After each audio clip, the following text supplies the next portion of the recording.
Speakers and leaders. Today we're talking all about presenting with impact. And you know what I'm talking about. Sometimes maybe you feel like you're rambling. Sometimes you feel like you have many things to say, but you don't know how to get it across. Maybe it's in a board meeting, maybe it's in a short meeting, or maybe someone's just asking you a question and you're feeling, am I presenting with impact? Am I getting my message across? Are people believing what I'm saying at the end of the day? Well, today I am joined by Tori Hollingworth, who is an executive communication coach with over 20 years experience developing, leading, and teaching comprehensive communication training and coaching programs for both the nonprofit and for the profit sectors. Whether coaching one-on-one or facilitating a large group, Tori is recognized for utilizing her diverse communication knowledge to focus on pragmatic approaches to public speaking, corporate storytelling, sales training, leadership development, and conference coaching, and a bunch more. And that's why I'm super excited to have Tori on with us today. Tori, welcome. How's everything going? Hi, thank you so much, Kip, for having me. I'm so thrilled to be part of your podcast today. And a big hello to everyone out in the audience. Thank you for tuning in. Tori, let's jump into it. What approach do you use to coach your clients to become more impactful as speakers and presenters? Well, number one, I think it's really critical to be customized. None of the coaching I do is off the shelf. Everything is customized to what managers or directors are telling me in terms of what the participant needs, in terms of getting to that next level of impact. Secondly, it's based on what the participant tells me themselves. What are the goals they have for themselves? What's holding them back? How can I be helpful to them? And then thirdly, of course, is my professional insight and experience. What do I see as the next level of impact for this particular presenter, communicator, speaker, whatever the communication opportunity may be that we're preparing for? Yeah. And when we're talking about presenting with impact, Tori, what's your take on that? What's the meaning of like presenting with Well, it's the impact? name of my company, so it's near and dear to my heart, Okay. clearly. When I thought about a name for a company, I thought, what do I want my clients to feel after working with them? What are the goals here for them? Presenting with impact to me means impactful, leaving a print on someone, an imprint in the way that they communicate, in the message that they communicate, in the way they communicate in terms of how they look and how they sound. My approach in terms of working with all of my clients is essentially two-pronged. The first prong is to work with them on messaging. Who are they communicating with? What's the goal of the presentation? How are they going to organize it? What examples are they going to use? How is the individual they're speaking with or the people that they're speaking with, how are they motivated? So in other words, how can they be more influential with them? And what do they want to come out of the communication that they're about to embark on? A lot of people can give a presentation, but then at the end, the listeners are saying, okay, that's all well and good, but what should I do with this information? So it's really important to set my clients up for success in terms of coaching them in the messaging piece first. And then once we get the messaging down and the organization, then we work on the delivery piece. How do they look and sound delivering that message? Hmm. So I love how you broke it down. It's messaging and then delivery. Now, why is it always in that order? Should it always be messaging and then delivery? What? It should be. Sometimes I'm brought into triage, meaning someone's about to go live. In fact, 2 weeks ago, I had someone reach out and say, SOS, I have a client who is presenting, and it was actually a co-presentation, and they were pitching their company for funding. It was an investor pitch. And they said, help, help. Well, of course, it was too late at that point for me to make any fundamental changes to the presentation. The deck was already in place and approved. The message was pretty refined.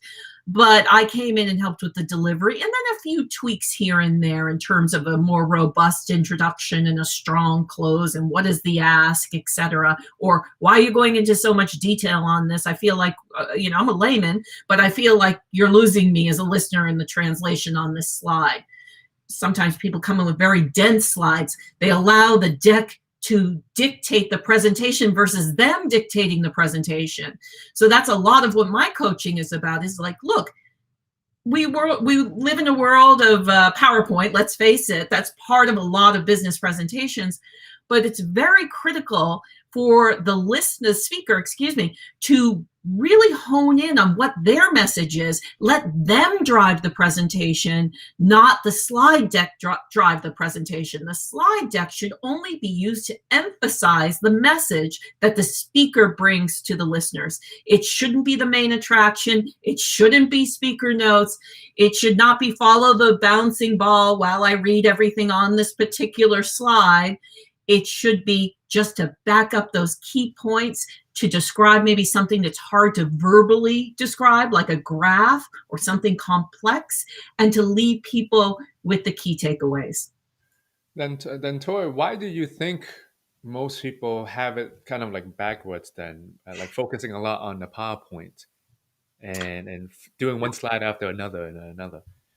Well, I think it's somewhat just done because most people don't know how to begin to prepare, quite frankly. They just go straight to the PowerPoint because that's what they know. Also, I think there's a little bit of using PowerPoint as a crutch. You begin with the PowerPoint, it takes the pressure off of you. You can feel, one of the trainings actually I did this morning, believe it or not, is get to the point and get results. And part of that training is to come to our first session prepared to present a 3-minute work-related presentation without slides. Now, I do that on purpose because I don't want these participants to be too reliant on their slide decks. I know they do that out in the business world, and I want to empower them to be able to speak without the deck. And part of my rationale on that is, number one, to reinforce that they're the main attraction here. They're the force behind the presentation. But secondly, to remove that crutch from them. And so many of them struggle. They find themselves over-explaining. They find themselves a little lost without the PowerPoint. And I say, look, this is not a bad situation. You're realizing that you're too reliant on your PowerPoint. Technology can fail. Someone might ask you in an elevator or in airports about your product or about your message. You're not going to whip out a PowerPoint in the elevator. So you need to be able to speak to it without being hemmed in by a PowerPoint. That being said, it is definitely here to stay. And Kit, I have a great piece of advice for you. If you can create an alternative to PowerPoint that's more speaker friendly, you can be a multi-millionaire. Maybe you started thinking of that already. So hey, but Tori, when you say being reliant on PowerPoints, I know it might sound simple, but what do you actually mean by if we feel like, hey, we're doing good, and we can't see that we're too reliant on PowerPoint, show us the way. Like, how can we see that we're too reliant on PowerPoint? What do you mean? I would begin by saying that PowerPoint is not your speaker notes. It should not be the scaffolding of the presentation. You should be able to confidently and competently deliver this message without the PowerPoint there. So that's number one. And by the way, how do you do that? You create your own I'm a big fan of dot point outlines for presentations. Welcome, about me, what to expect. Here's an overview of what I'm going to be covering. Here's what you're going to get out of it, etc. That's how I recommend speakers communicate. And why do I say that? Because it allows you to stay structured, but it also allows you to speak from the heart and not be robotic.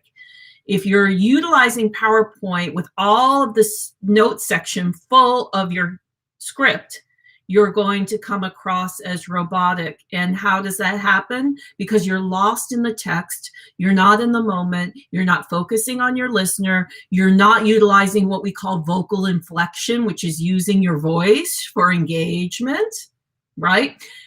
It becomes very robotic. I joke, it's like artificial intelligence. Hello, welcome. I'm so thrilled to talk to you today. Well, if you're thrilled, sound like it. So that's one reason for over-reliance on PowerPoint.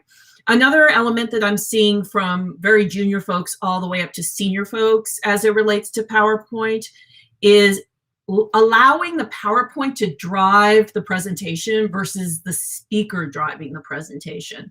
What do I mean by that? So quite often, if you watch someone present with PowerPoint, you'll see they'll click. So as you can see, our agenda for today begins with versus. So today, our agenda begins with click. So you notice what I did there. I introduced the next slide before you saw it. Why do I do that? So that I'm the focus. I'm driving the presentation. The presentation isn't the main focus, and I'm not just there as the supporting actor. Mm, this is great. Even that click alone, right? A lot of people pop everything on, and then I know now. Why, of course, I dived into PowerPoint. If you want to segue back into other things, Tori, do, because I just it's interesting because the PowerPoint side, a lot of people are struggling with it, and they don't even know because it's causing them more harm if they present the same way every single time in the It meetings. hems them in, doesn't it, Kit? Meaning that if you have a deck, and especially a deck that has a load of text on it, you're forced to cover each one of those slides in that sequence and all of that text, Mm, right?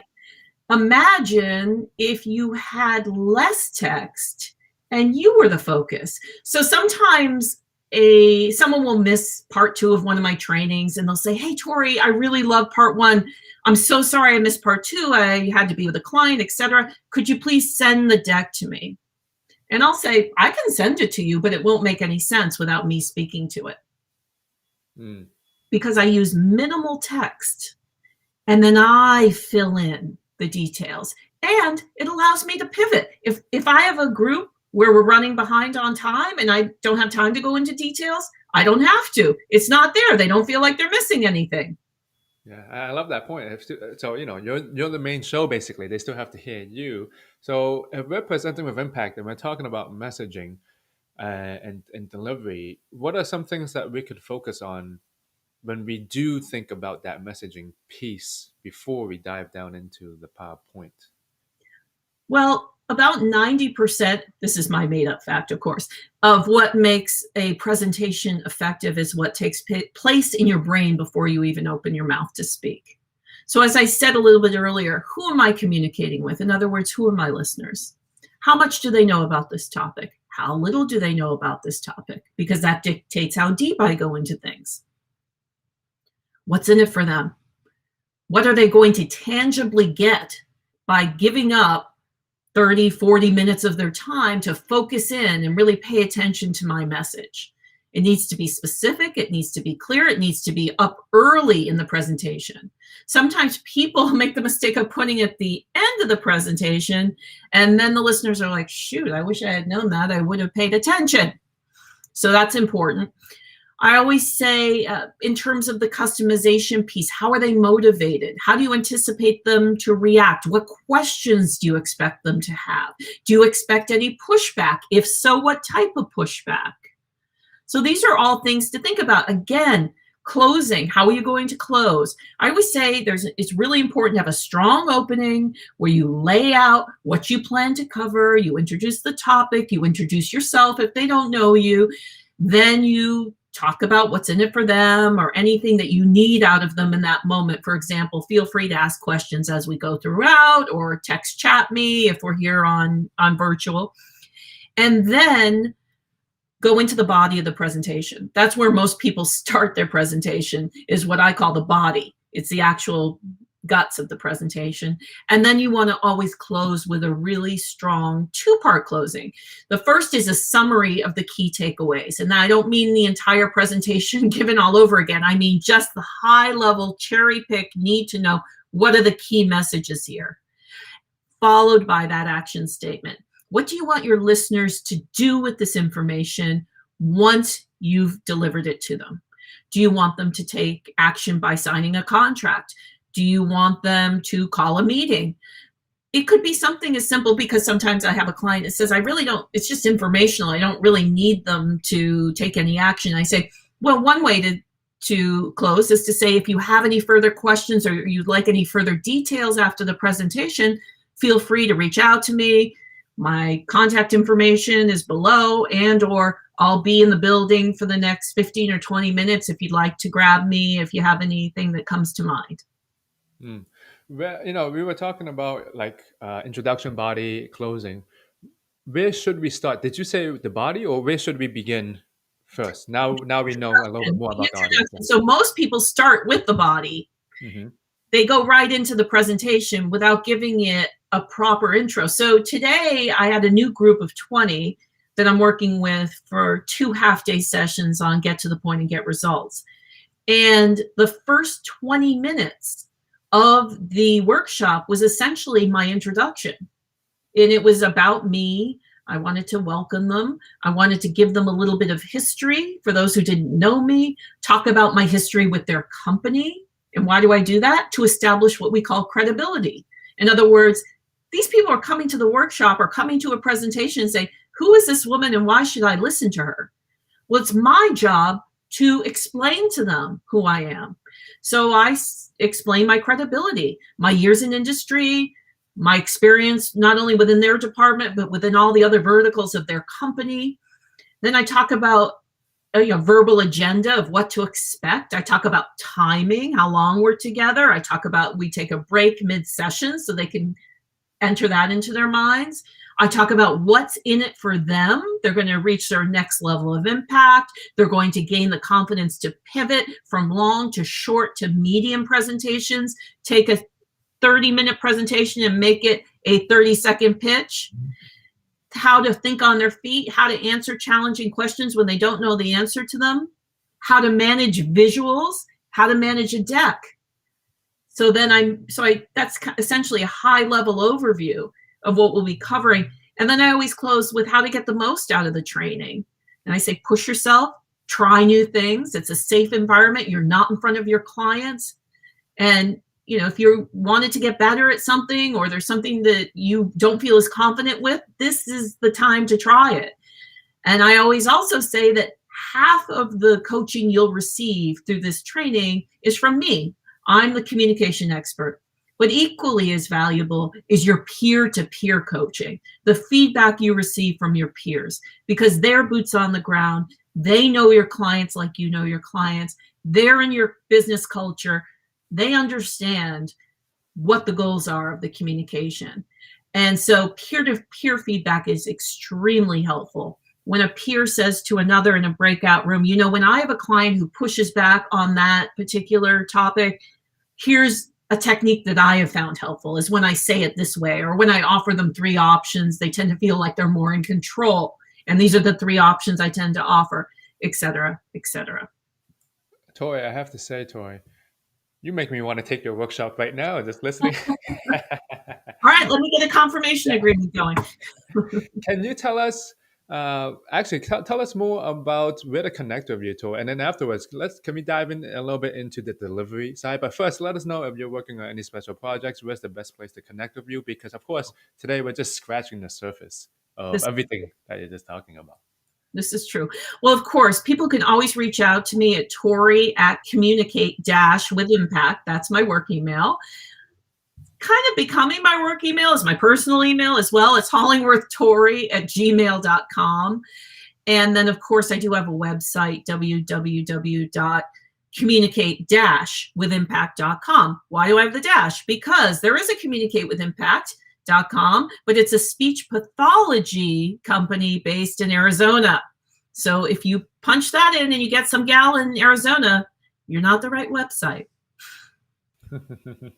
No, yeah, remember that dash. Exactly. Boy, let's talk about. Tell me more about the delivery side. How can we present with more impact when it comes to our delivery? Great point, Kit, and equally as important as the messaging. So you can have a fantastic message, but if you don't deliver it well or impactfully, you failed as a communicator, quite frankly. And I've been brought into many companies where they've spent a tremendous amount of money for sales training. And you can almost see the account executives going through the choreography in their mind of the sales training that they've been trained on, and they're doing a great job. But there's something missing. So what is it? It's their delivery. It's their ability to be articulate. It's their ability to connect. So what are those elements? I'll often get called in and someone will say, we've spent so much money on this training, but they're still not closing those deals. And I will say to my clients, look, I don't care what you train them on. You can train them on Sandler, Challenger, whatever it might be. But if they can't communicate effectively, be confident, provide strong eye contact, be articulate, be on point with their mechanics of speech, be influential, then it's not going to work. So when I do coach and as it relates to delivery, there are two pieces to really keep in mind. And the first is how someone looks, and the second is how someone sounds. Now, pre-pandemic, they did some research on this, and essentially it was done at Princeton University. Essentially what they learned was it took on average 4 seconds for a listener to make an impression of someone who was presenting in front of them. Only 4 seconds. So then they dug a little deeper, and this is what I really liked about this particular research study.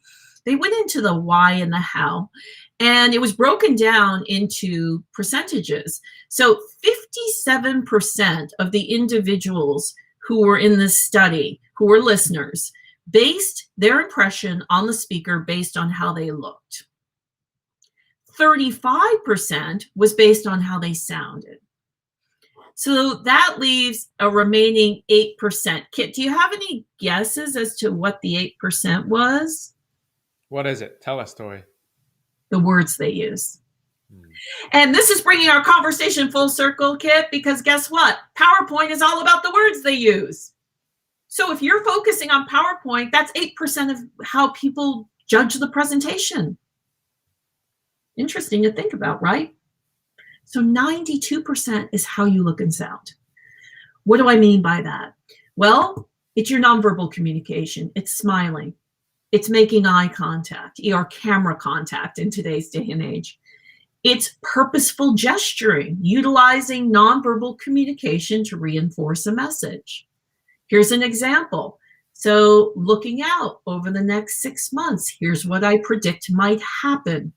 I'm going to take your communication from this level to the next level, versus I'm going to take your communication from the current level to the next level. It's more impactful when I use what we call purposeful gesturing. Quite often people use what we call purposeless, which is they're using their hands, but it's like this. This means nothing, but it's not that bad. I always tell my clients, look, at least your hands want to do something. So let's channel it into something that works for them or works for you, I would say to a client. So those are things to think about. Also in person, utilizing what we call your speaker space.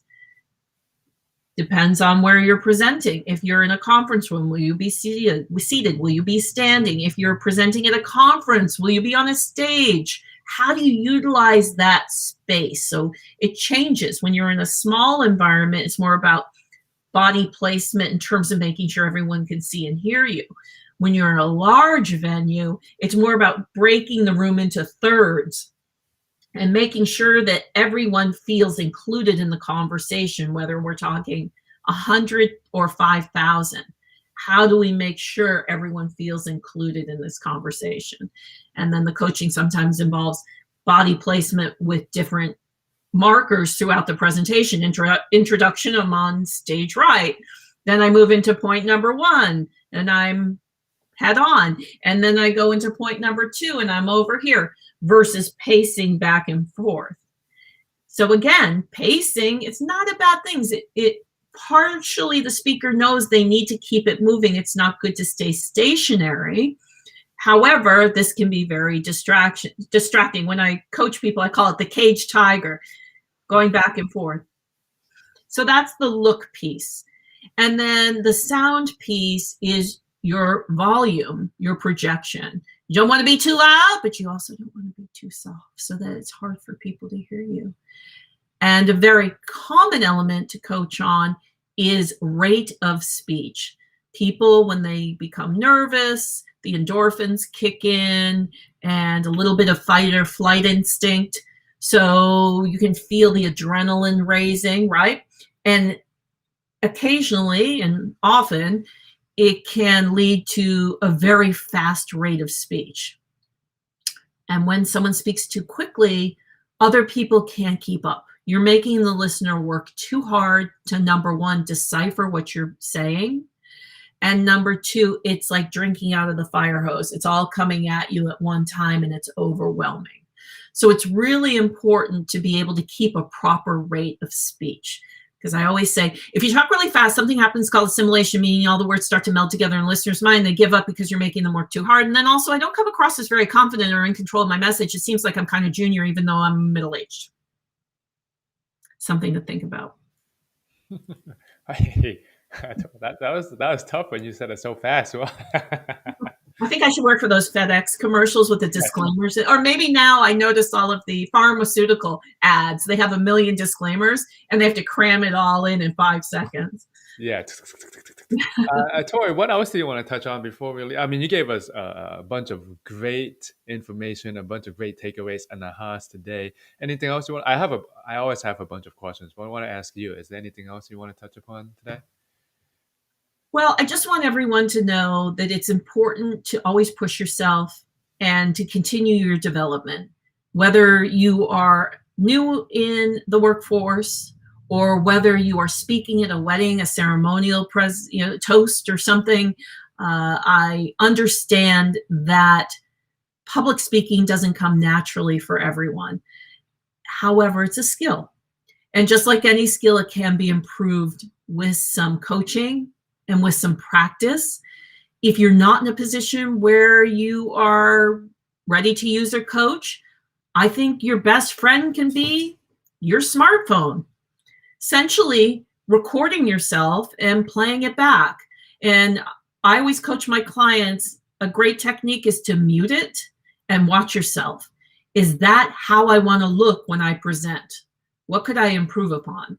And then unmute it and simply listen to the audio piece and say, is this how I want to sound? Is this how I want to come across when I present and or give a speech at a wedding or speak at a funeral? I mean, there are many different opportunities for presentations. Everything you do is communication, whether it be a job interview or anything.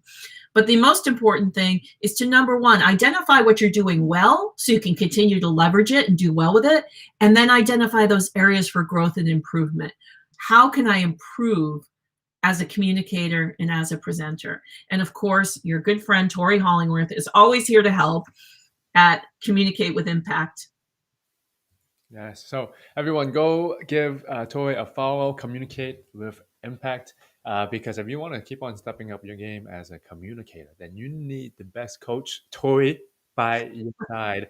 Tori, I just want to say thank you so much for hanging out and giving us these great tips today. Any last words before It's we my go? pleasure. Well, I urge everyone, go out there, invest in yourself. These are skills you're going to have for the rest of your life, and communicate with impact. Yes. Tori, thank you once again. And for everyone that's tuning in, take care, everyone. Bye-bye. Bye, Kit. Thank you so much.